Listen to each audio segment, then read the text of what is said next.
अजोनी आवडी एक सरसी देत बुडी जो गोगण या ठाव काढी द्वैताचा जेथे भेदू लाजोनी आवडी एक रसी देत बुडी जो गोगण या ठाव काढी द्वैताचा जेथे.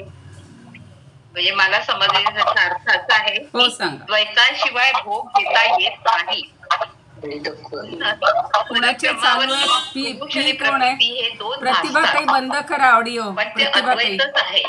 हा भेद त्यांचा मागोवा घ्यायला गेला की हे कसे भोग भोगतात, पण त्यांचा तो एकरसपणा पाहून तो लाजून मागे फिरला. छान, सुंदर, छान सांगा. सांगा. आणि 10वी म्हणू का? हो, म्हणा.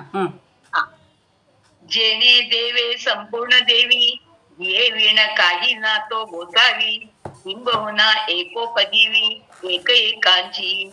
जेणे देवे संपूर्ण देवी ये विण काही ना तो गोसावी किंबहुना एकोपदीवी एक एकांची. शिवामुळेच देवीला अस्तित्व प्राप्त होत आहे. देव आणि देव इतके एकरूप झाले आहे की देव नसेल तर देवीला अस्तित्व प्राप्त होत नाही. जसे की शरीर आणि तिची सावली, शरीरच नसले तर सावलीला अस्तित्वच राहत नाही. त्यांचे ते एक अस्तित्व एकमेकांवर अवलंबून आहे. तरी पण देव आणि देवी एकत्व सोडून राहू शकत नाही. ते नेहमी अद्वैतातच राहतात भोग घेत असताना सुद्धा. छान सांगितलं, सुंदर. थँक्यू. आता दुसऱ्यातलं कोण बोलणार आहे तुला? मी सांगणार होती ताई. हा, सांगा ना. सांगा. मी पहिल्यांदाच सांगते. सांगा, काही हरकत नाही. पहिल्यांदाच कोणीतरी पहिल्यांदा सांगतच. ठीक आहे, बोला. 14वी ओवी. जयाचेनी कृपा तुषारे परतले अविद्येचे मोहिरे परिणामे आपारे बोधामृते. आवाज येतोय कोणाचा? हा, कोणाचं चालू आहे? माझा करते मी बंद. प्रतिभा, हा बोला. जयाचेनी कृपा तुषारे परतले अविद्येचे मोहिरे परिणामे आपारे बोधामृते. गुरुकृपेचे नुसते तुषार जरी शिष्यांवर पडले तरी अविद्या आणि अज्ञान दूर पळते. विषाला अमृतत्व देण्याची शक्ती गुरूंमध्ये असते. अज्ञान म्हणजे जग खरे वाटते आणि जे शाश्वत आहे ते कळत नाही. तर गुरुकृपेने ब्रह्म सत्य आणि जगत मिथ्या असा बोध होतो. यासाठी 16व्या अध्यायातली 10वी ओवी संयुक्तिक वाटते. ती 16वी. जो प्रत्येक बोधाची या माथया सोहमतेचा मध्यानी आलिया लपे आत्मभ्रांती छाया आपण या तळी. जसा सूर्य दुपारी डोक्यावर आला की आपलीच सावली आपल्या पायाखाली पडते, त्याचप्रमाणे गुरुकृपेचा ज्ञान सूर्य डोक्यावर आल्यावर सोहमचा प्रत्यय येतो आणि अज्ञान नाहीसे होऊन आत्मतत्वाचा बोध होतो. ती त्याची दुपार झाली असे समजायचे. यासाठी अजून एक दाखला द्यावासा वाटतो. श्री रामकृष्ण आणि स्वामी विवेकानंद उच्च कोटीचे गुरु शिष्य. ज्यावेळी रामकृष्णांनी स्वामीजींना स्पर्श केला होता त्यावेळी त्यांचं बाह्यज्ञान नाहीसं झालं होतं. स्वामीजींनी सुद्धा आपल्या गुरूंची अनेक वेळा परीक्षा घेतली होती. शिकागोला जेव्हा ते सर्वधर्म परिषदेसाठी गेले होते आणि भाषण द्यायला उभे झाले त्यावेळी केवळ गुरूंच्या स्मरणाने त्यांच्या भोवती वलय निर्माण झाले आणि त्यांनी आपल्या प्रभावी वाणीने सगळ्यांना जिंकून घेतले. गुरुकृपेने सर्वत्र अद्वैताचा प्रत्यय येतो.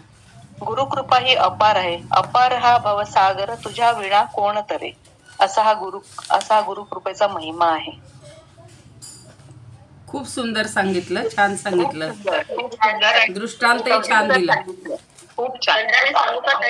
हा, सांगा. प्रतिभा बोला. तुमचा आहे माहूरकर. तुमचं नंतर ऑडिओ आठवणीने बंद करावा. मी 3-4 वेळा केला. आता त्या सांगणार आहेत. आता त्या सांगणार. आता सांगा तुम्ही.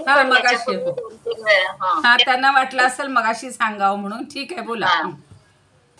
वेद्या देतात वेदो कधी सुरेख होती तरी नवे पिठी द्यायची. आता थोडक्यात अर्थ असा सांगते मी. गुरुची कृपा व्हावी ही तळमळ शिष्याला लागलेली असते. शिष्याची तळमळ सद्गुरू असतात व ते त्या शिष्याला आपल्या मिळत होतात. त्यामुळे गुरुची अपवित्र होत नाही. गुरुने शिष्यावर दृष्टी टाकली की ते आपल्यामध्ये सामावून घेतात. त्यामुळे ते दोघं एकरूप होतात. त्यांच्यात द्वैतच राहत नाही. म्हणजेच ज्ञान आणि ज्ञाता एकरूप होतात. जय जय रघुवीर समर्थ. वा छान छान सांगितलं, सांगितलं. छान सांगितलं, थोडक्यात छान सांगितलं. आता कोण बोलणार आहे? झाल्या, दोन्ही झाल्या ना. 14वी झाली का? सांगितली ती ताई मी. हा तेच सांगितली. छान झाली, झाली. 14वी सांगितली. दोन्ही चांगल्या झाल्या, दोन्ही चांगल्या झाल्या. सुंदर. नेमकं ते ज्ञानेश्वरी वाचताना काल तेच आलं तर त्याचा संदर्भ लागून गेला. छान, मस्त, एकदम सुंदर. ते असंच होतं, आपण सतत काहीतरी त्याच्या चिंतनात असलं की बरोबर संदर्भ सापडतात. चांगलं, छान सांगितलं. चल, सुंदर. आता दोन्ही लिंक लागलेली आहे. आता उद्याला पहिल्यातल्या कोण बोलणार आहेत ते ठरवून घ्या, नाही तर सुमिता ताई आहेतच. चला करूया सुरू प्रार्थनेने. अलंकापुरी पुण्यभूमी पवित्र, तिथे नांदतो ज्ञान राजा सुपात्र.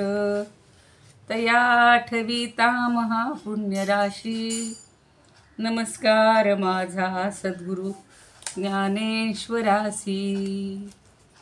नमो नंताय शुद्धाय कूटस्थायात्मने नमः. प्रेमांबुधिविहाराय ज्ञानराजाय ते नमः. माधुर्यरसकल्लोला शिवशक्तिस्वरूपिणी, अमृतानुभवार्थाय वंदे ज्ञानेशनंदिनी. माता यस्य तपस्विनी च जनको, वैराग्यरागान्वितः भ्रातारो गुरुणा निवृत्तिसहिता, निर्वृत्तिकाः संस्थिताः. इत्थं साधु कृपान्वितं स्वयमहो ज्ञानामृतेनावृतं, वन्दे तं करुणाकरं प्रभुवरं श्रीसन्तज्ञानेश्वरं. श्रीसन्तज्ञानेश्वरम् आदौ वैभवतारकं च कथितं श्रीकृष्णगीतामृतं. हस्ताभ्यां कटिमानभानचकितं भक्तं समाश्वासितं. दातुं ज्ञानरसं हि येन जगति ज्ञानेशरूपं धृतं. वन्दे तं करुणाकरं प्रभुवरं श्रीसन्तज्ञानेश्वरं. श्रीसन्तज्ञानेश्वरं 65 हरिपाठकौ च सुलभौ, सुज्ञाय चाज्ञाय च गाथास्वानुभवामृते रसयुते. भक्ताय मुक्ताय च सर्वेषां च हिताय येन ग्रथितं ज्ञाने तु गीतामृतं. वन्दे तं करुणाकरं प्रभुवरं श्रीसन्तज्ञानेश्वरं. श्रीसन्तज्ञानेश्वरम् अलंकापुरी रम्यसिंहासनस्थं, पदाभोजतेजस्फुरद्दिक्प्रदेशं. विधीन्द्रादिदैवः सदा स्तूयमानं, समाधिस्थमूर्तिं भजे ज्ञानदेवं. समाधिस्थमूर्तिं भजे ज्ञानदेवं. समाधिस्थमूर्तिं भजे ज्ञानदेवम्. ज्ञानेशोऽनुभवामृतं व्यरचयत् ज्ञानेश्वरं पूजये. ज्ञानेशेन निरूपिता सुमधुरं गीता नमो ज्ञानिने. ज्ञानेशात् परमार्थवित् सुचरितं ज्ञानेश्वरस्याद्भुतं. ज्ञानेशे लघुजीविते गुणगणो ज्ञानेश्वरत्वं कृती. ज्ञानेश्वरं त्वत्कृती. ज्ञानेश्वर महाराज की जय. पंढरीनाथ भगवान की जय. जय तू श्रीकृष्ण, जय तू ज्ञानेश्वर. आज बघा आता आपण जे गुरु शिष्यांचं नातं पाहतोय की गुरुनी संक्रांत केलेली विद्या ही शिष्यांमध्ये कशी पोहोचते हे अतिशय सुंदर असं जयश्रीताई, सुमिताताई, प्रतिभाताई तिघींनी सुंदर असं वर्णन केलं, स्वतःचे काही अनुभवही सांगितले. तर अशी आता हळूहळू आपल्यामध्ये प्रगती व्हायला लागलेली आहे. ही सगळ्यांची अभिनंदनीय गोष्ट आहे. आज दीप अमावस्या आहे, आषाढ अमावस्या, आणि या दिवसाचं फार महत्त्व असतं की आपण जी रोज शुभं करोती म्हणतो, तर त्या दिव्याचं महत्त्व आपल्या आयुष्यामध्ये आहे. आणि गुरु हा आपल्याकडे ज्ञानाचा दिवा लावत असतो, प्रज्वलित करत असतो. आणि म्हणून व्यासांना ज्या वेळेला आपण व्यासांची प्रार्थना म्हणली होती, पण मला तो श्लोक फार आवडतो. नमोस्तु ते व्यास विशाल बुद्धे फुल्लारविंदायत पत्रनेत्र येनस्त्वया भारत तैलपूर्णः प्रज्वालितो ज्ञानमय प्रदीपः. हा महाभारतरूपी मोठा दीप हा त्यांनी प्रज्वालित केलेला आहे. तसेच सगळे गुरु आहेत, वाल्मिकी आहेत, व्यास आहेत, आपल्या सगळ्या कथा रचणारे कथाकार आहेत, भागवत, सगळी 18 पुराणं. आणि ही व्यासांनीच जास्त मोठी, म्हणजे त्याच्यामध्ये त्यांची जास्त कृती म्हणूया किंवा सहभाग आहे. तर त्या सगळ्यांना आपण वंदन करू. आणि आजसुद्धा आता 15वी काल ओवी झालेली आहे. दोघी ताईंनी छान सांगितलेलं आहे. आज आपण आता 16वी ओवी पाहूया.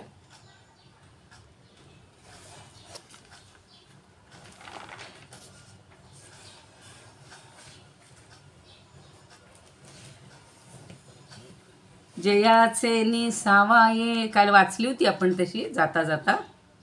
जयाचे निसावाये जीवू ब्रह्म उपरला आहे, जीवू ब्रह्म उपरला आहे, ब्रह्मतृणातळी जाये उवासे जेणे, ब्रह्मतृणातळी जाये उवासे जेणे. जयाचे निसावाये, सावाये म्हणजे साह्याने. जयाचेनी हा शब्द बऱ्याचशा ओव्यांमध्ये आला आहे, तो आता आपल्याला कळायला लागला आहे की ज्याच्यामुळे, म्हणजे अर्थात ज्या गुरूंच्यामुळे, पण ज्यांच्या सावाये म्हणजे साह्यामुळं जीवू ब्रह्म उपरला आहे. उपर किंवा उपरो असा 2 पाठभेद आहे. तर त्याची योग्यता किंवा त्याला वरच्या पायरीपर्यंत नेणं, कुठेपर्यंत? ब्रह्म उपरला आहे, म्हणजे ब्रह्माचं ज्ञान होण्यासाठी त्याला योग्यता प्राप्त करून देण्याचं काम हे गुरु करत असतात. किंवा ब्रह्मस्वरूप प्राप्त होण्यासाठी, ब्रह्माशी तादात्म्य होण्यासाठी, उपरोचा अर्थ वेगवेगळे दिलेले. तर ब्रह्माशी तादात्म्य होण्यासाठी हा गुरु जो आहे हा त्याला सहाय्य करत असतो. कधी कधी लहान मुलांना सुद्धा आपण असं सहाय्य करतो बघा. तो 3दा वर चढतो, खाली पडतोच, वर चढतो, खाली पडतो. आणि मग त्याला एक सहाय्य देण्याचं, थोडंसं दिशा देण्याचं काम ही माता म्हणा किंवा घरातले पालक करत असतात. तसं हे गुरु शिष्याचं थोडंसं काही कमी पडलं तर त्याला बरोबर ती दिशा दाखवण्याचं की चाललायस तू, फक्त आता तू अंतर्मुख होऊन बघ, फक्त तू असं कर, आणि बरोबर त्याला ब्रह्मप्राप्ती होत असते. पण त्याच्या पुढे काय होतं ते दुसऱ्या ओळीमध्ये सांगितलं, दुसऱ्या चरणात. ब्रह्म तृणातळी जाये. आता ज्या वेळेला हा ब्रह्मपणाने शोभायला लागतो, ब्रह्मप्राणाने शोभायला लागतो, त्यावेळेला ब्रह्म तृणातळी जाये. म्हणजे काय होतं की त्याच्या हाती आलेलं ब्रह्म हे कधी कधी खाली जातं किंवा निसटून जातं. तृण म्हणजे गवत. अगदी शब्दशः अर्थ घेतला तर गवताखाली जातं अशा अर्थी नाही म्हणायचं. त्यांना असं म्हणायचं आहे की कधी उदासे जेणे, जेणे उदासे. आता इथला अन्वय जर आपण पुन्हा एकदा पाहिला तर लक्षात येईल. जयाचे निसावाये म्हणजे ज्याच्या साह्यानं जीव ब्रह्मपर लाये, ब्रह्म उपरला आहे, म्हणजे ज्याला ब्रह्म ही अवस्था प्राप्त होते. आणि जेणे उवाये, उवासे म्हणजे उदासे, उदासे. आणि जो उदास झाला असता, म्हणजे गुरु जर उदास झाला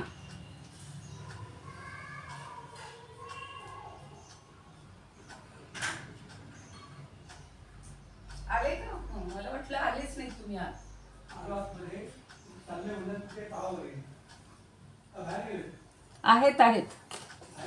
हो, ते भोंग काका आलेत. आणि जेणे उदास आहे म्हणजे गुरु जर उदास झाला तर तेच ब्रह्म जे म्हणजे वरपर्यंत पोहोचलेला आहे, तो ब्रह्मापर्यंत पोहोचलेला आहे, ते तृणातळीच आहे. म्हणजे एखाद्या गवताखाली जशी एखादी गोष्ट लपली जाते, दडली जाते, तशी अवस्था होते. म्हणजे गुरुच्या साह्याशिवाय त्याची गती नाही, आत्मप्राप्ती होत नाही.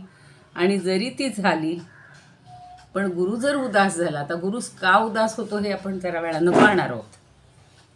आता गुरुने एवढी त्याला मदत केलेली आहे, ब्रह्मप्राप्तीपर्यंत पोहोचवलं आहे, आणि तोच गुरु का बरं उदास होत असेल, थोडासा आपण विचार करूया. म्हणजे गुलाबराव महाराज म्हणतात की ज्या गुरूंच्या साह्यानं जीव ब्रह्मपणानं शोभू लागतो, उवाई म्हणजे शोभू लागतो किंवा पोहोचतो. आणि जेणे उदास आहे म्हणजे जे गुरु उदास झाले असता ब्रह्म तृणातळी जाय, तर त्याचं जे हातात आलेलं ब्रह्म आहे ते जणू काही आपण म्हणतो पायदळीत उडवलं जातं किंवा एखादं नष्ट होतं, दूर जातं, तसं तृणातळी म्हणलेलं आहे. म्हणजे गवताखाली जातं म्हणजेच ते नष्ट होतं किंवा ब्रह्मही जातं. हाती आलेले बघा, कधी कधी आपण एखादी गोष्ट अगदी पकडायला जातो आणि घेता घेता ते निसटून जातं आणि खाली पडून जातं. आता इथं गुरु उदास झाल्यामुळे त्याच्या हातातलं ब्रह्म निघून जातं असं म्हटलेलं आहे. आता जीव, त्यांनी जी कौमुदी टीका लिहिलेली आहे ना, त्याच्यामध्ये ते म्हणतात की जीव हा मूळचा ब्रह्मस्वरूपच आहे. आपल्याला त्याचा विसर पडलाय म्हणा, किंवा हा जो जीव आहे हा या संसारामध्ये रमलाय म्हणा, आणि तो त्यामुळं परब्रह्माला विसरून जातो. पण गुरूंचं साह्य मिळालं की तोच जीव आपल्या मूळच्या ब्रह्मस्वरूपानं डोलू लागतो किंवा शोभू लागतो. आणि श्री गुरूंच्या साह्याशिवाय जीवाला आत्मप्राप्ती होत नाही.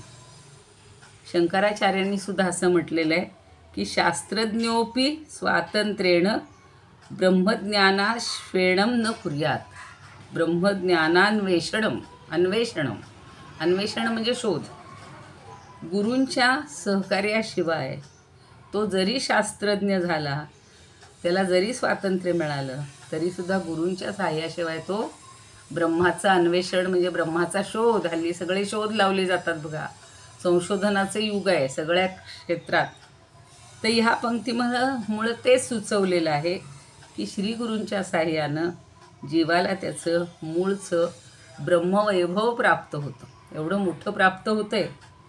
आणि श्रीगुरू जर शिष्याच्या ज्ञानामुळं किंवा अहंकारामुळं तो जर असा त्याचा ज्ञानाहंकार त्यांच्या जाणवला, लक्षात आला, तर ते उदास होतात. मी जे आता म्हणलं की त्याचं कारण समजून घ्यायचं. कधी कधी चढतेच बघा माणसाला, एखादी पदवी चढते, एखादं पद चढतं, धनसंपत्तीमुळं मनुष्य तो चढून जातो. आता इथं तो कशामुळं चढून गेलाय, म्हणजे अहम ब्रह्मास्मी, लगेच तो मी ब्रह्मरूप झालो, हा सुद्धा अहंकारच असतो. जेव्हा खरा तो ब्रह्मरूप होतो तेव्हा हा अहंकारसुद्धा तिथे अजिबात राहता कामा नये. पण ज्ञानाच्या अहंकारी वागणुकीमुळं गुरु उदास व्हायला लागतात. आणि ते जर उदास झाले तर ब्रह्मसुद्धा, आता काहींनी तृणातळीऐवजी हातातळी म्हणलेलं आहे बघा. काहींनी हा भेद घेतलेला आहे, हातातळी जाये. हातातळी म्हणजे आपल्या हातातून निसटून जातं. म्हणजे जे अपरोक्ष झालेलं ब्रह्म आहे, अपरोक्ष म्हणजे आपल्या जवळ आलेलं. बरं का, आपण मराठीमध्ये खूप जण हा शब्दप्रयोग चुकीचा करतात. आम्हाला अगदी लहानपणी ते सांगितलेलं होतं की अपरोक्ष, म्हणजे नाही, परोक्ष म्हणजे दूर, आपल्या दृष्टीच्या अक्ष म्हणजे डोळा, परअक्ष म्हणजे दृष्टीच्या बाहेर, दृष्टीच्या पलीकडे. असं ज्या वेळेला ब्रह्म असतं ते आपल्या जवळ आहे. आणि म्हणजे अगदी जवळ, नाही म्हणजे दूर नाही असं म्हणजे जवळ आहे. आणि परोक्षचा अर्थ घ्यायचा आपल्या दृष्टीच्या पलीकडे, लांब, दिसत नाही असं. तर जे अपरोक्ष झालेलं ब्रह्म आहे ते परोक्ष व्हायची वेळ येते, दूर जाते. म्हणजे साक्षात्कार जो झालेला आहे तो मावळतो, असं सुद्धा होऊ शकतं. म्हणजे इतकं गुरूंचं आपल्याला सहाय्य मिळत असतं. असे किती आता तुम्हाला सगळे ह्याच्यातले पुराणातले म्हणा किंवा ह्याच्यातले सगळे गुरूंची जी कथा आहेत किंवा आपले समर्थच आहेत, ज्ञानदेव आहेतच, संत सगळे जे आहेत यांच्या सगळ्या कथा भरपूर आहेत त्यांच्या शिष्यांच्या. समर्थांच्या तर खूपच आहेत. म्हणजे अहंकारामुळं किंवा दुसऱ्याशी मत्सर वृत्ती ठेवल्यामुळं बरेच शिष्य हे गुरुपासून तर दुरावतातच, पण ज्ञानापासून ते वंचित होतात. आणि म्हणून ज्ञानेश्वरीत असं म्हटलंय बघा 16व्या अध्यायात, म्हणून इतेची सम्यक ज्ञान कैसे निहोय स्वाधीन, झाली या बुद्धी यत्न घडेल केवी, का उपजेची जे न साहे लाहे, जे उपजले ही अव्हाट होय सुये, ते ज्ञानी विरुद्ध काय आहे हे जाणावे की. म्हणजे जे उपजले आपल्याला समजले ते सुद्धा कदाचित दूर जातं. कशामुळं? तर ते ज्ञानी काय विरुद्ध झाले, त्याच्या हातून काय घडले हे जाणावे की. म्हणजे आपल्या हातून काय चुकले हे त्या ज्ञानी माणसांनी सुद्धा थोडंसं समजून घ्यावं, आपलं आत्मपरीक्षण करावं. काही जण मग मोठेपणाने सांगतात, अहो माझं सगळं झालं होतं छान, नाही का. आता सगळे म्हणतात माझा अगदी पहिला नंबरच येणार होता, पण ते अमक्या तपासणाऱ्यांनी त्यात काहीतरी चूक केली, तर तिथं तो काय त्याचा योगायोग असेल. पण हे ब्रह्म आपल्या हाताशी आलेलं निसटून जाणं ही काही साधी गोष्ट नाही आहे. पण ती कशामुळं झाली हे स्वतः तपासून पाहायचं, की मला ज्ञानाचा अहंकार झाला होता, मी ज्ञानी झालो, मी म्हणजे आत्मज्ञानी झालो, मीच ब्रह्म झालो, अशा ज्ञानाचा अहंकार झाल्यामुळं ते त्याच्या मला म्हणून तो हातातळी शब्द पण आवडला, की हातातळी होय जाय, म्हणजे हातातून ते निसटून जात. तसं डॉक्टर V.A. कुलकर्णी म्हणतात की सद्गुरूंच्या कृपेनं जीव सत्वगुणी होतो. आपल्यातले सगळे रजोतम निघून जातात आणि ब्रह्मदेवाच्या वरचं स्थान त्याला मिळतं. ब्रह्मदेवापेक्षा श्रेष्ठ तो ठरतो. पण सद्गुरू हा कसा आहे तर साक्षात परब्रह्म. मग ते का उदास राहिले तर ब्रह्मदेव तृणापेक्षा खाली, हे म्हणजे कसपटा समान होऊन जातो. कारण का, की गवताला जरी काही चेतना असते गवतामध्ये सुद्धा, पण ब्रह्मदेव काय करतो, परब्रह्माच्या उदासीनतेमुळं निश्चल, निष्क्रिय आणि ज्ञानशून्य असा राहतो, म्हणून तो निरर्थक होतो. ब्रह्मदेव आपल्याला ब्रह्मदेव श्रेष्ठ वाटतो, पण परब्रह्म आणि ब्रह्मदेव यातला फरक लक्षात घ्या. असं त्या V.A. कुलकर्णींनी थोडासा भेद त्यातला सांगितलेला आहे, की ज्या वेळेला ब्रह्मदेव तृणापेक्षा सुद्धा खाली किंवा कसपटापेक्षा होऊन जातो, म्हणजे तोही अहंकारामुळेच होतो. कारण गवतामध्ये सुद्धा चैतन्य असतं आणि ब्रह्मदेव मात्र परब्रह्माच्या उदासीनतेमुळं तो निश्चल होतो, निष्क्रिय होतो, ज्ञानशून्य होतो आणि म्हणून निरर्थक ठरतो. पण जो गुरु आहे तो मात्र त्याच्या कुठल्याही आपल्या शिष्याच्या उत्कर्षासाठी किंवा त्याच्या ज्ञानासाठी हा प्रयत्नशील असतो. आता गिरवाण अनुभवामृता काय म्हणताय, बोला. परब्रह्म आणि ब्रह्मचा फरक सांगा ना थोडासा. हां सांगते. आपल्याला ब्रह्मा, विष्णू, महेश हे जे 3 आपण देव म्हणतो त्यातला ब्रह्मा म्हणजे ब्रह्मदेव आहे. तो या परब्रह्माच्या काय म्हणू याच्यामुळं सामर्थ्यामुळं सृष्टी निर्माण करू शकतो. म्हणून आपण ते पाहिलेलं आहे की ब्रह्मदेवाची एक रात्र, एक दिवस म्हणजे 4 कल्प, ते सगळं आहे. पण म्हणजेच त्याला सुद्धा तो अंत आहे, त्याला सुद्धा शेवट आहे, बरोबर, परब्रह्मापेक्षा. पण त्याला काय वाटतं, मी एवढी सृष्टी निर्माण करतो किंवा माझ्यामुळं सगळं घडतंय.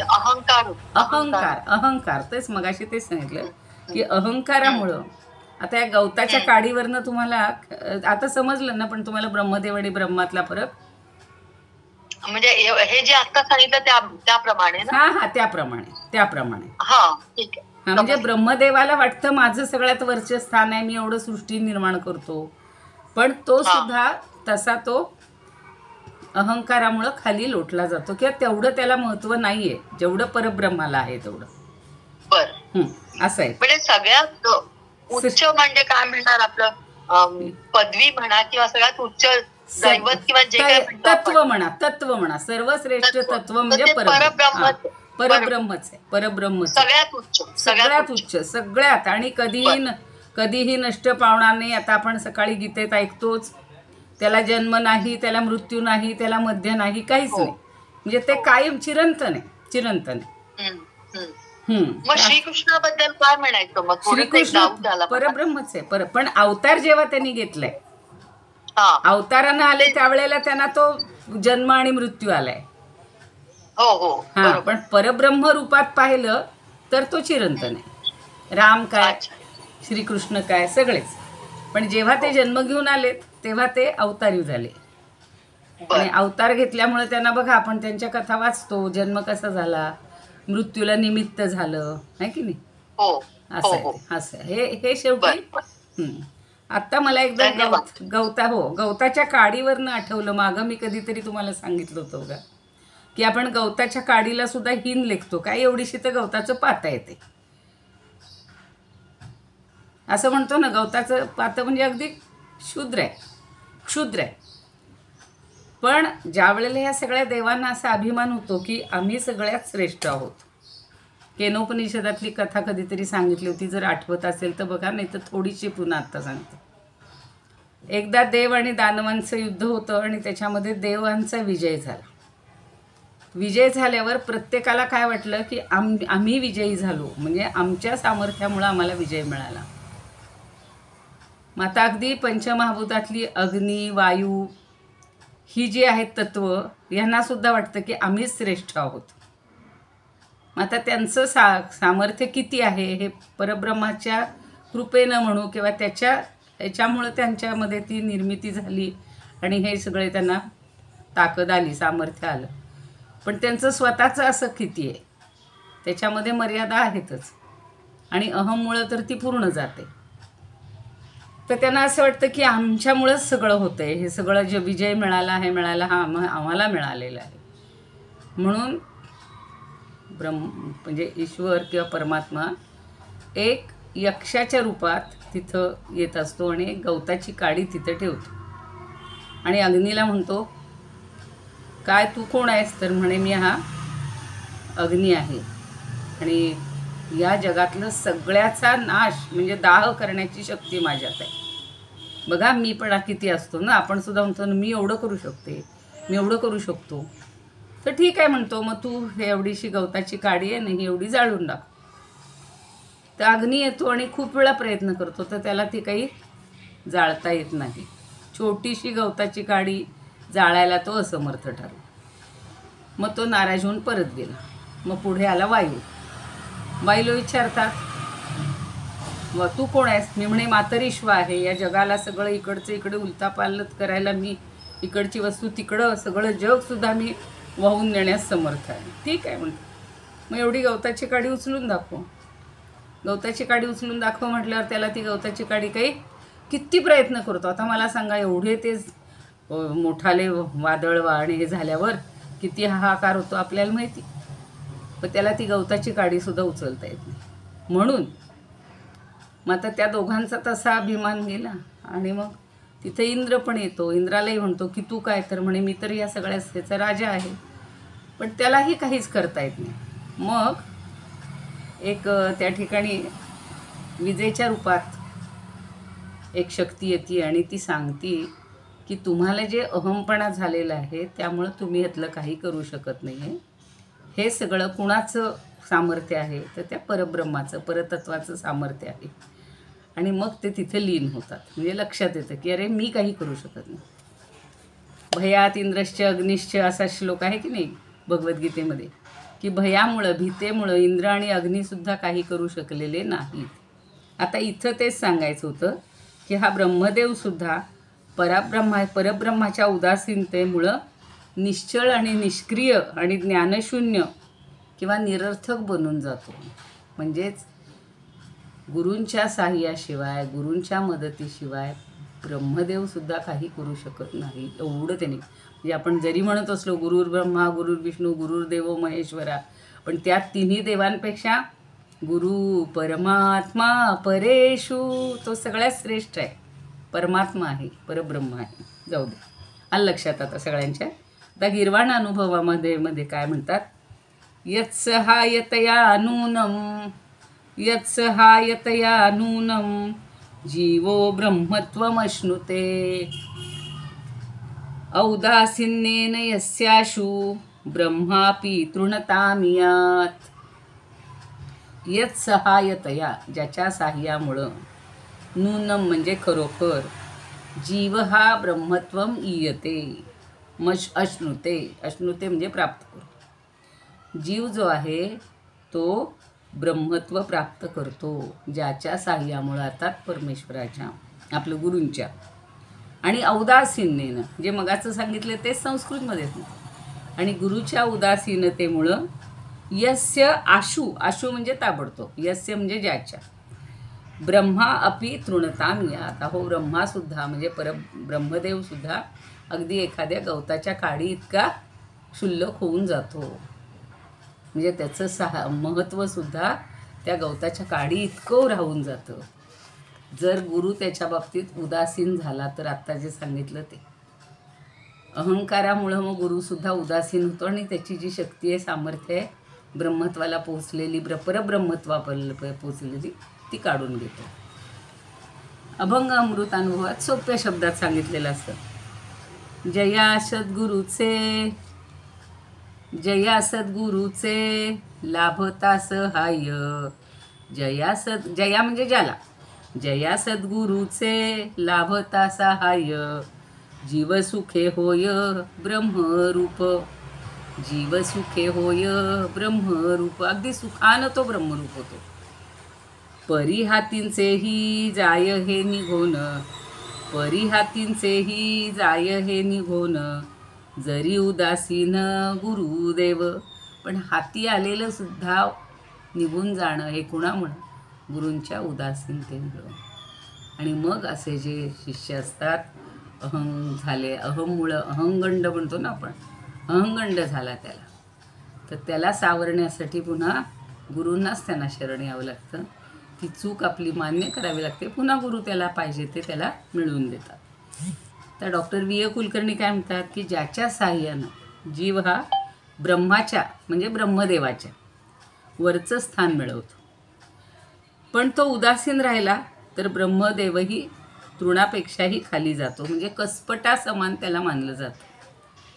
आणि डॉक्टर मानसीताई म्हणतात, श्रीगुरूंच्या साह्यानं जीव परब्रह्मपदी पोहोचतो, पण गुरु जर उदासीन झाले तर त्याचं ब्रह्मरूपही गवताप्रमाणे पायी तुडवलं जातं, त्याचं महत्त्वच राहत नाही. खूप सुंदर, प्रत्येकानं थोडीशी रचना वेगळी केलेली आहे, पण शेवटी त्यातला अर्थ आणि आशय हा लक्षात घ्यायचा की गुरूंच्या ठिकाणी एकतर आपण लीन व्हायला पाहिजे. गुरूंनी सहाय्य केल्यानंतर माझेपणा किंवा अहमपणा ठेवता कामा नये. आता आजच कोणी सकाळी सांगितलंच आहे गुरूंनी, प्रत्येक कृती, प्रत्येक कर्म हे आपल्याला वाटतं मी केलं, पण ते कर्म त्या भगवंताच्या कृपेमुळं, त्याच्या सामर्थ्यामुळं, त्यांनी दिलेल्या आपल्या शक्तीमुळं, आपल्या बुद्धीमुळं त्यांनी दिलेल्या, आपण हे सगळं करू शकतो. आणि ज्या क्षणी आपल्याला अहमपणा येतो की हे मी केले, आयुष्यात असे खूप प्रसंग आम्ही अनुभवलेले, तुम्ही अनुभवलेले असतील, ज्या वेळेला मनात थोडा तरी आपल्या अहमपणा आला, ती गोष्ट पदरात पडत नाही, जवळ आलेलं, हाताशी आलेलं निघून जातं. हा अनुभव घेतलेला आहे मी, खूप घेतलेला आहे. त्यावेळेला एवढं लक्षात येत नाही की हे आपल्याला या नकळत शिरलेल्या अहममुळं किंवा आपल्याला मीपणा, मी केलं, माझ्यामुळं झालं, हे जेव्हा मनुष्य म्हणतो ना, तेव्हा ते आपल्या हातचं निसटूनच जातं. हा व्यवहारातला पण आहे अनुभव. बघा ना तुम्ही, आईवडिलांना जेव्हा श्रेय द्याल, जे मुलं म्हणतात बघा, किंवा जे यशस्वी झालेले, की माझ्या आईवडिलांमुळं मी आज इथे आहे, माझ्या गुरूंच्यामुळं मी आज इथं आहे. खूप जण बघा गुरूंचं हे मान्य करतात, पण जनरली असं होतं, यश मिळालं माझ्या प्रयत्नानं मिळालं, अपयश मिळालं असे गुरु मिळाले म्हणून अपयश आलं, असं उलटं म्हटलं जातं. बरं, आता आपण 17वी ओवी बघूया.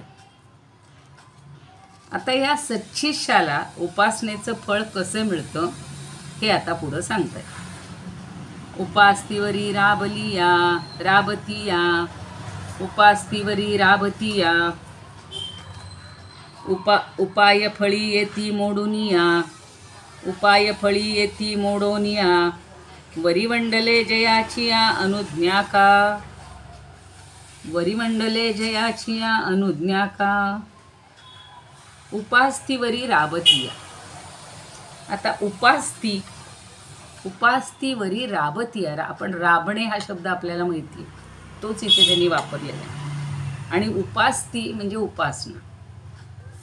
इतकी उपासना करतोय बघा, काही जण म्हणतात आम्ही इतकी उपासना करतोय की दिवसभर हे या देवाची त्या देवाची आहे स्तोत्र, ते मंत्र, अमकं सगळे व्रत सगळी करत असतो.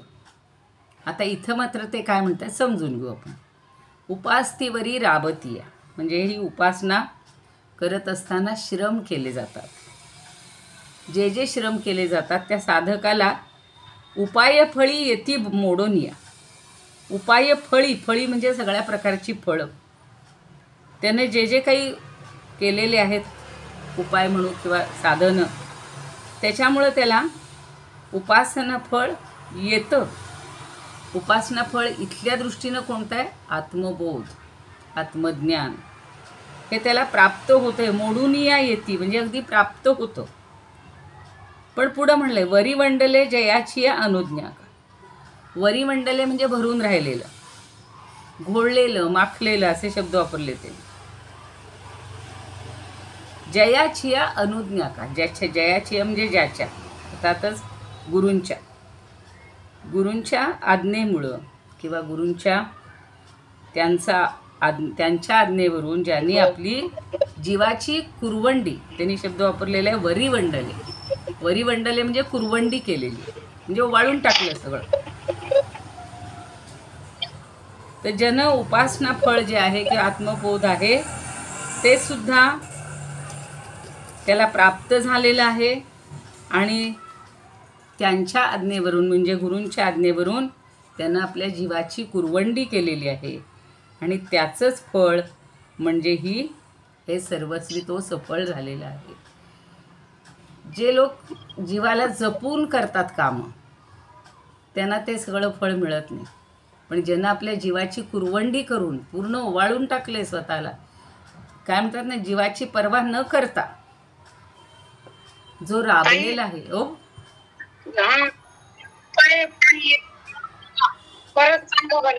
हो सांगते. इथं काय म्हटले, जयाचिया म्हणजे ज्याच्या, अनुज्ञा म्हणजे आज्ञेनं, बरं का. अनुज्ञा म्हणजे आज्ञेनं, जे गुरूंनी जे जे सांगितलं तशी त्यानं आज्ञा पाळलेली आहे. आणि वरिवंडले म्हणजे आपल्या देहाला सुद्धा त्यांनी ओलांडून टाकलं, देहाची फिकीर केलेली नाही. म्हणून त्याला काय झालं तर उपास्तीवरी राब म्हणजे तो भरपूर उपासना करत असताना खूप राबलाय, पुष्कळ त्यानं कष्ट घेतलेले आहेत. आणि म्हणून उपाय फळी येती मोडुनिया म्हणजे त्याला त्या उपायाची फळं प्राप्त झालेली आहेत. आता उपायाची म्हणजे या उपासनेची फळं काय प्राप्त झाली, ते त्याला कोणतं फळ प्राप्त झालं तर आत्मज्ञान मिळालेलं आहे. म्हणजे सगळे उपाय त्याचे यशस्वी झाले, सफल झाले. कशामुळं झाले? गुरूंच्या आज्ञेप्रमाणे वागल्यामुळे. गुरूंच्या आज्ञेनुसार त्यानं इतकी उपासना केली, इतकी जबरदस्त उपासना केली की जीवाची कुरवंडी करून टाकली. आपल्या जीवाकडे सुद्धा पाहिलेलं नाही. तुम्ही आता पाहिले असतील, अक्षरशः वाल्मिकीनी जी नारदांनी सांगितल्यानंतर उपासना केली, काय राहिलं होतं हो पूर्ण हाडाचा सापळा झालेला, म्हणजे सगळं त्यांचं अस्थि मांस सगळं निघून गेलेलं होतं. एवढी ती रामनामाची त्यांनी आणि वर वारूळ झालेलं होतं. असं होतं की नाही, म्हणजे जीवाची कुरवंडीच केली की नाही त्यांनी. अशी कितीतरी उदाहरणं आहेत की ज्यांनी काहीही स्वतःचा विचार केलेला नाही, पण गुरूंनी सांगितल्याप्रमाणे उपासना केलेली आहे. अहो, छोट्याशा ध्रुवानी काय केलं? ध्रुवाला सुद्धा नारदांनी काय सांगितलं? नारदच आहेत तिथे पण, की तू फक्त नारायणाचे स्मरण कर, नारायणाचा जप कर. त्या बिचाऱ्या एवढ्याशा 4-5 वर्षाच्या हा मोडोनिया म्हणजे त्याचा चांगला अर्थ घेतलेला आहे, दाट किंवा भरून आलेलं आहे अगदी फळ. आपण म्हणतो ना अगदी भरपूर भराला आलं, एखादं झाड बहरून आलं, तो मोडोनियाचा अर्थ. ते खूप वेगळे शब्द वापरलेले आहेत त्यांनी आणि अर्थही वेगळेच दिलेले आहेत. म्हणजे एखादं अगदी बहरून आलं, त्यांनी माखलेला असाही अर्थ दिलाय, घोळवलं असाही अर्थ दिलाय आणि भरलेलं असाही अर्थ दिलेला. त्यातला आपण आता योग्य तो घ्यायचा, की हे सगळं आता ते झाडाशी जर लावून घेतलं तर झाड जसं बहराला येतं, भरपूर फळ येतं, कधी कधी पाना गणित फळ येतं पूर्ण. आता आंब्याची झाडं बघा किंवा कुठल्याही अशी जी फळं येतात, कधी कधी इतकी भरून येतात. तसं ह्याला कोणतं फळ आलं तर आत्मज्ञानाचं फळ, सगळ्यात महत्त्वाचं फळ आहे ते. आणि ते का आलं तर गुरूंनी सांगितलेल्या आज्ञेनुसार त्यांनी जीवाची कुरवंडी करून साधना केलेली, उपासना. कळलं? दौम्य ऋषी आणि अरुणीची पण गोष्ट. हा तेच ना, कितीतरी उदाहरणं देता येतील. बरोबर आहे. त्यांचे सगळे शिष्य, बैद आहे, तो उपमन्यू आहे, कुणीच आपल्या जीवाची काळजी, म्हणजे अगदी खूप सुंदर सांगितलं तुम्ही. बरोबर आहे. ते बंधाऱ्यावर तो झोपून गेला. हो ना. आणि पाणी का तर आपलं निघून जाऊ नये म्हणून किती दगड टाकले तरी ते पाणी जातच होतं, म्हणून तो तिथे. गुरुचरित्रात पण अशी खूप उदाहरणं आहेत. बरोबर आहे. तो उपमन्यू, त्याचं नाव अरुणी होतं ना? अरुणी दौम्य ऋषी आणि अरुणी एक आहे, अरुणी आहे, दुसरा एक उपमन्यू आहे, बैद, असे 3 असतात शिष्य त्यांचे. त्यांच्या 3 प्रकारे परीक्षा घेतलेल्या आहेत त्यांनी. बरोबर. ताई, एक सांगायचं की ह्या ओवीच्या आधी आपण काय सांगितलं, सत्शिष्याला कसं यश मिळतं ते या ओवीत सांगितलंय ना? हो तेच म्हणालात ना आपण? हो, अगदी बरोबर आहे. सच्शिष्य असेल तरच त्याला उपासनेचं फळ मिळतं. आणि त्याचा जर गुरूंवर श्रद्धा नसेल आणि मीपणाच असेल तर त्याला ते फळ मिळत नाही. मग अशी तसंही पाहिलं ना आपण. हो. हा, की ब्रह्मदेवा, अरुणी, उपमन्यू आणि तिसरे शिष्याचं नाव काय म्हणतात? बैद. हा, अरुणी तो बंधाऱ्यावर राहतो. एक हे काय करायला जात असतो, गुरं राखायला जात असतो, गाई राखायला. एक शिष्य गाई राखायला जातो, कारण तो जास्त खादाड असतो, तब्येतीनं चांगला गल्लेलठ्ठ असतो. मग त्याला जरा कष्टाची कामं द्यायला पाहिजेत, म्हणून मग ते सांगतात की तू आता रोज गाई राखायला जायचा. मग तो म्हणतो ठीक आहे, पण मग तो काय करतो, भिक्षा घेऊन जात असतो. भिक्षा जाऊन खायचा आणि परत यायचा. मग त्याच्या तब्येतीत काहीच फरक पडत नाही. म्हणून परत आल्यावर गुरुजी विचारतात 2-4 दिवसांनी, 8 दिवसांनी, की अरे तू एवढा गाईंना घेऊन जातोस तरी तुझी तब्येत कशी काय? म्हणे मी रोज भिक्षा मागून नेतो आणि भिक्षा जाऊन खातो. ते म्हणे असं नाही करायचं, तर ती भिक्षा मला आणून द्यायची. त्याला शिक्षा दिली त्यांनी. मग तो भिक्षा मागून आणायचा आणि गुरूंना नेऊन द्यायचा. पण तो हुशार होता, तो पुन्हा दुसरी भिक्षा मागायचा आणि पुन्हा ती भिक्षा खायचा. त्यामुळे त्याच्या तब्येतीत काही फरक पडतच नाही. त्याला थोडी कष्टाची हे लावायची होती त्याला, तरी तो ऐकत नाही. मग गुरु म्हणतात, अरे तू मला भिक्षा आणून देतोस तरी तू कसं काय टवटवीत म्हणजे असं टुणटुणीत गुटगुटीत राहिलाय. तो म्हणतो मी दुसऱ्यांदा भिक्षा मागतो. आणि म्हणून मी छान राहिलो. ते म्हणे दोन्ही भिक्षा, तू पूर्ण निराहारी राहायचेस, अजिबात काही खायचं नाही. बरं, मग तो एके दिवशी आता व्याकुळ होतो, त्याला भूक निभतच नव्हती. मग तो पाहतो की एक वासरू गाईचं दूध पित असतं स्तनाला त्याचं हे लावून, तोंड लावून. तर ते वासरू पित असताना खाली दूध गळायचं, पाहिलं असेल तुम्ही. मग हा काय करतो, ते दूध गळणारं सुद्धा ते जे आपल्या उंजळ लावतो आणि त्यानं ते दूध पितो. बरं का. आता अशी अनेक वासरांची जर त्यानं प्याली तर तो अजून पुष्ट झाला. गुरुजी म्हणतात, अरे आता तू दोन्ही वेळची भिक्षा आणून देतोस तरी तू कसा काय गुटगुटीत आणि तुझी भूक कशी काय राहते. नाही म्हणे. बरं, होता मात्र सत्यवचनी, खोटं नाही सांगत. नाही तर एखाद्यानं लपवून ठेवलं असतं दुसरी भिक्षा आणलेली नाही, किंवा दूध प्यालेलं. मग तो सांगतो की मी वासरं दूध वत्स जेव्हा दूध पित असतात तेव्हा मी त्याचं दूध पितो. अरे म्हणे, म्हणजे तू तुझं उष्ट त्याला खाऊ घालतोस आणि असं त्याच्या तोंडातनं पडलेलं असं तू घेणं योग्य आहे का. उच्छिष्ट आपण काल पाहिलं, उच्छिष्ट नको आहे आपल्याकडं, मानलं जात नाही, शुद्ध नसतं ते. म्हणे अजिबात खायचं नाही. मग आता आली खुशीची पंचायत. मग तो एके दिवशी जात असतो आणि जाताना तुम्हाला माहिती आहे रुईचा वगैरे चीक निघतो ना, तो त्याला दुधासारखाच दिसतो आणि तो चीक खातो. त्याला असं वाटतं की हा चीक म्हणजे हे दुधासारखंच आहे म्हणून तो खातो आणि तो चीक त्याच्या डोळ्यात जातो, तो अंधळा होतो आणि तो एका जाताना मग त्याला काही रस्ता दिसत नाही, काही नाही, तर तो एका विहिरीत पडतो. आणि विहिरीत पडल्यानंतर त्याला काही बाहेर येता येत नाही. रात्र झाली, गुरूंना शेवटी काळजी. ते गुरु त्याला हाका मारत जातात, अरे तू उपमन्यू, तू कोठे आहेस, कोठे आहेस. तर गुरुजी मी इथे आहे. कुठे, म्हणजे त्या विहिरीत आहे. मग त्याला ती गुरुजी तिथून वरनच दृष्टी देतात आणि त्याला वर काढतात. असा तो उपमन्यू. पुन्हा एक बैद म्हणून आहे, त्याला सांगतात की शेतातलं सगळं धान्य आण. तर धान्य आणायचं तर बैल दिला, समजा हे दिलं, बैलगाडी.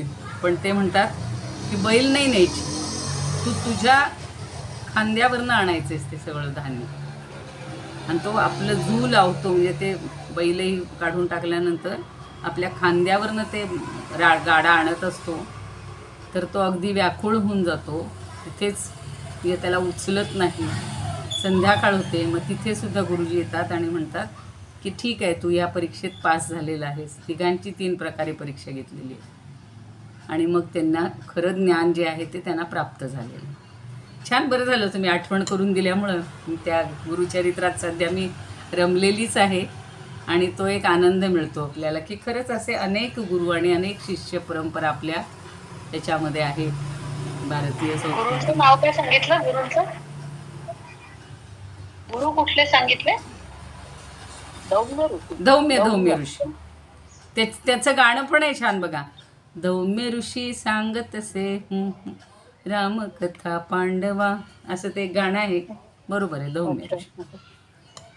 बरं, आता हे सगळं आत्मबोध मोडून येते, त्याच्यावरनं आपल्याला पुढपर्यंत गेलो आपण की मोडून येतो म्हणजे त्याला अगदी तो प्राप्त होतो, भरभरून मिळतो.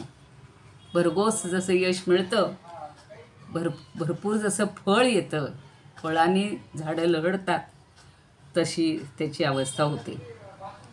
म्हणजे ज्यांनी श्रीगुरूंची इतकी, आधी गुरुजींची पण उपासना करावी लागते बरं का. असं गेलं की फक्त नमस्कार करून द्या मला आत्मज्ञान, असं होत नाही. किती आता ह्या 3ही शिष्यांवरनं लक्षात येईल, श्रीकृष्णांनी पण स्वतः, श्रीरामांनी पण स्वतः अशी सगळी कामं केलेली आहेत गुरूंची आणि सगळ्या प्रकारचे कष्ट त्यांना, म्हणजे शारीरिक, मानसिक, बौद्धिक, हे त्यांना करावे लागायचे. तर ज्यांनी अशी जबरदस्त अत्यंत उपासना केलेली आहे आणि त्यांच्या आज्ञेवरूनच आपल्या जीवाची कुरवंडी केलेली आहे, त्याचंच हे सर्वस्वी फळ किंवा उपाय म्हणजे फळ हे त्याला प्राप्त होतं आणि ते फळ म्हणजे आत्मज्ञान. आता मी जे मगाशी म्हणलं तेच त्यांनी पुन्हा स्पष्टीकरणामध्ये लोक समजावून देतात. हेच आता फळ बहरलेलं आहे म्हणजे काय, झाड. जसं झाड फळांनी अगदी मोडून येतं, मोडून हा शब्द त्यांनी वापरलेला आहे तिथे. झाड फुलानी आले बहरून, तून पाहिले डोळे उघडून. ते छान आहे ती गाणी त्याच्यात आठवतात बरोबर. तर जिकडं तिकडं फळांनी बहरलेलं. तसं श्रीगुरूंची अनन्य उपासना केली की सगळे उपाय ओतप्रत आणि फलद्रूप होतात. कारण का की भरपूर ग्रंथही त्यांनी वाचलेले असतात. गुरुसुद्धा काही असे अगदी काय म्हणतात ना लेचेपेचे नसतात. आणि म्हणून कितीही ग्रंथ वाचले, त्या शिष्यांनी ग्रंथही वाचले, तरीसुद्धा गुरूंची जी त्यांनी उपासना केलेली आहे खरी आंतरिक उपासना ती जास्त महत्त्वाची असते. नुसते ग्रंथ वाचूनही त्यांना ते फळ मिळत नाही. आता गुलाबराव महाराज काय म्हणतात की जे परमेश्वराची उपासना करण्यात रात्रंदिवस राबतात तर त्यांचे उपाय किंवा ज्यांच्या आज्ञेचं पालन करण्यास आपल्याला वाहून घेतलेलं असतं असे जे शिष्य असतात त्यामुळे ते फलद्रूप होतात. दोन्ही गोष्टी आहेत. भगवंताची पण उपासना करायला पाहिजे आणि गुरूंची पण उपासना करायला पाहिजे. गुरूंची म्हणून आपल्याकडं कालिदास वगैरे जे झालेले आहेत त्यांनी एक एक छोटीशी सुभाषितासारखी रचना केलेली बघा. गुरोर याज्ञा ह्य विचारणीया. तो संधी सोडून असं आहे गुरो ही आज्ञा, ही म्हणजे पहिली विरांटी खरोखर, आज्ञा ही अविचारणीय. खरोखर गुरूंनी केलेली आज्ञा ही विचारणीय नसते.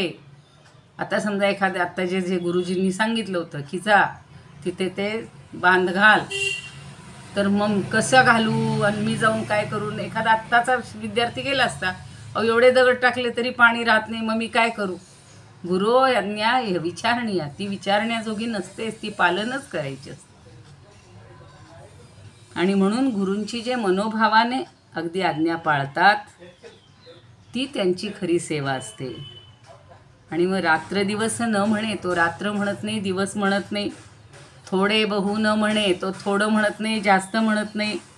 म्हणी यांचे निदाटपणे साजा होय, अशी एक ओवी आहे की तो रात्रन दिवस थोडं की जास्त असा विचार न करता सतत फक्त गुरूंची आज्ञा पाळणे. आणि ती आज्ञा ऐकल्याबरोबरच त्याच्या अंतःकरणात हर्ष होतो, मुठभर मांव चढतं अंगावर. काहींना वाटतं बघा माझ्या गुरूंनी मला माझी नेमणूक केली हो. त्या अरुणीला वाटलं असेल बघा मला निवडलं ह्या बांधाचं पाणी, म्हणजे गुरूंना खात्री होती की मी काहीतरी उपाय करीनच, म्हणून ते मुठभर मांस चढलेलं असतं त्याच्यावर. आणि इतकी आज्ञा पाळण्याची उत्सुकता असली पाहिजे की गुरु आज्ञे निवास आपणची, म्हणजे गुरूंच्या आज्ञेचं एकमेव निवासस्थान आपणच असलं पाहिजे. काही जण पुढं पुढे येतात बघा, मला आठवतं शाळेमध्ये कॉलेजमध्ये वगैरे की काही अगदी असं वाटतं की मलाच सांगायला पाहिजे. मग काही जणांचा हा फार पुढे पुढे करतो, पण तो खरा आज्ञाधारक असतो, तो अगदी कष्ट करण्याला उत्सुक असतो. आणि कितीही कष्ट पडले तरी तो नाराज होत नाही कधी किंवा कंटाळा करत नाही. असे गुरु आणि असे शिष्य. म्हणून गुरूंच्या आज्ञेकडं लक्ष न देता आपल्या मनाला वाटेल तसं करणारे जे आहेत ना, ती खरी सेवा नव्हे. म्हणजे गुरूंनी सांगितले घाल बांध, घातला, आला निघून, गेला निघून. अहो नाही, तिथं किती वेळ दिवसभर थांबलो, काय शक्य आहे का, आलो परत. नाही, मनाला येईल तसं करणारा तो शिष्य नव्हे. म्हणजे आपण जसं आपलं घर म्हणू शकत नाही तशी स्वेच्छेप्रमाणे सेवासुद्धा, म्हणजे तुरुंगाला जसं आपण घर म्हणत नाही तसं मनाला येईल तशी सेवासुद्धा योग्य नाही. गुरूंच्या सर्वांच्या आज्ञा ह्या पालनच करायच्या असतात आणि तीच खरी सेवा आहे. म्हणून एवढं वाक्य लक्षात ठेवा, गुरो आज्ञा ह्य विचारणीय, अविचारणीय असं लक्षात ठेवलं तरी झालं. गुरु सांगतील ते ऐकायचं म्हणजे ऐकायचं. आणि आपल्या मनाप्रमाणे गुरुला सेवा घ्यायला लावणं ही सुद्धा सेवा नाही. आता गुरु म्हणत असेल की मला नको आहे बाबा, आज मला काही खायचं नाही आहे. मी एवढं बनवलं आहे स्वयंपाक आणि तुम्ही नाही बनवत, खात म्हणजे काय, खायलाच पाहिजे, असंही हट्ट नाही करायचं. गुरूंच्या इच्छेप्रमाणेच वागलं पाहिजे. आणि सगळ्या गुरूंनी अशा बऱ्याच पूर्वीच्या काळी शिक्षा म्हणण्याच्या परीक्षा ह्या वेगवेगळ्या प्रकारे घेतल्या जायच्या. आणि त्याच्यातून जो खरा यशस्वी होईल तो खरा शिष्य, असं आपल्याला लक्षात येतं. आता याचे अमृतानुभव आणि हे राहिलेलं आहे आपलं घ्यायचं, आपण आता उद्या घेऊयात.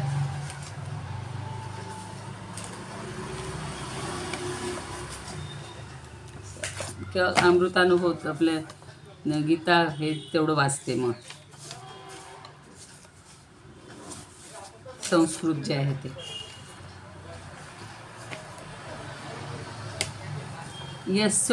यस्योपास्ते रूपायास्तु स्यु फलभारे सुसंवृताः परिपक्वदशामेत्य संस्थिता यदनुज्ञया. म्हणजे यस्य उपास्ते हे उपायाः. उपासते म्हणजे आपण उपासनेचे जे उपाय आहेत. स्युः फलभारे सुसंवृता. तर फळांचा भार आला की जसं झाड अगदी यशस्वी होतं तसं यालासुद्धा फळाचा भार कुठला आला आहे तर याला आत्मज्ञान मिळालेलं आहे. आणि परिपक्व दशामेत्य त्याला परिपक्व दशा प्राप्त झालेली आहे. आणि त्याच्यासाठी यदज्ञया संस्थिता म्हणजे गुरूंच्या अनुज्ञेसाठी जो थांबलेला असतो, सतत तरबेज असतो किंवा ज्याला दक्ष असतो म्हणूया, तर तोच खरा गुरु आणि तोच खरा शिष्य. आणि किती गुरूंचं महत्त्व सांगावं हे सगळं त्यांनी अनुभवलेलं आहे. हो, 13वा अध्याय तर आपल्याला आठवत असेल. 80 कितीतरी ओव्या त्यांनी त्याच्यावर दिलेल्या होत्या. तसे आता हे बघूया स्वरूपानंद काय म्हणतात. जयाची अनुज्ञा मानिता प्रमाण सर्वस्व वाहोन तया पायी सर्वहिती होती साधने सफळ होताची केवळ कृपादृष्टी. कृपादृष्टी आपण त्या दिवशी पाहिलेलं आहे. दिठी नुसती किलकिल्या डोळ्यांनी अगदी डोळे मिटून छोटेसे थोडेसे डोळे उघडे ठेवलेले असले ना गुरूंनी, त्या कृपादृष्टीतून सुद्धा त्याला ती दिशा मिळते की काय करायचे. आणि त्याला बरोबर आत्मज्ञान देण्यास लायक किंवा पात्र हा गुरु करत असतो. असे गुरु आपल्यालाही लाभोत आणि आपलंही उत्कर्ष होऊ देत. आपल्याला तसे कष्ट करण्याची, आपल्या जीवाची कुरवंडी करण्याची ही थोडीशी संधी म्हणूया किंवा शक्ती प्राप्त होऊ देत अशी प्रार्थना करू. आणि थांबूया. इदमुपकर्तुं भुवनमण्डलं समुदितमिव भास्करं सादरं वन्दे ज्ञानेश्वरं. त्रिभुवनमाता भगवद्गीता लोकमङ्गला लोकविश्रुता लोकहितं सन्ततं ध्यायता येन ज्ञानेश्वरी विरचिता श्रुत्वा प्राकृतगिरं सादरं वन्दे ज्ञानेश्वरं सादरं वन्दे ज्ञानेश्वरं. यत्र शारदा कृपाप्रसादः यस्य श्रवणात् परमानन्दः निहितो यत्रामृतनिःस्यन्दः काव्यतत्त्वयोः कृतवन्तं तत् रसायनं मधुरं सादरं वन्दे ज्ञानेश्वरं सादरं वन्दे ज्ञानेश्वरं. एक कडवं कमी घेतलंय. आरती ज्ञानराजा महाकैवल्य तेजा सेविती साधू संत मनुवेधला माझा. आरती ज्ञानराजा लोपले ज्ञान जगी हित नेणती कोणी अवतार पांडुरंग नाव ठेविले ज्ञानी. आरती ज्ञानराजा प्रगट गुह्य बोले विश्वब्रह्मची केले रामा जनार्दनी पायी मस्तक ठेविले. आरती ज्ञानराजा महाकैवल्य तेजा सेविती साधू संत मनुवेधला माझा. आरती ज्ञानराजा. ज्ञानेश्वर महाराज की जय. पंढरीनाथ भगवान की जय. जय तू श्रीकृष्ण, जय तू ज्ञानेश्वर. उद्या कोण म्हणणार आहे तो उद्या सांगा पटकन.